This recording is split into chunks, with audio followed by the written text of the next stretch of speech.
নমস্কার, বড়দেরকে আমার প্রণাম, ছোটদেরকে আমার ভালোবাসা।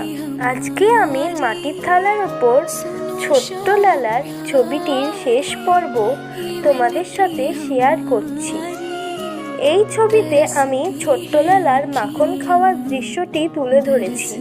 তোমাদের যদি এই ছবিটি দেখে ভালো লাগে, তোমরা কমেন্ট করে জানিও।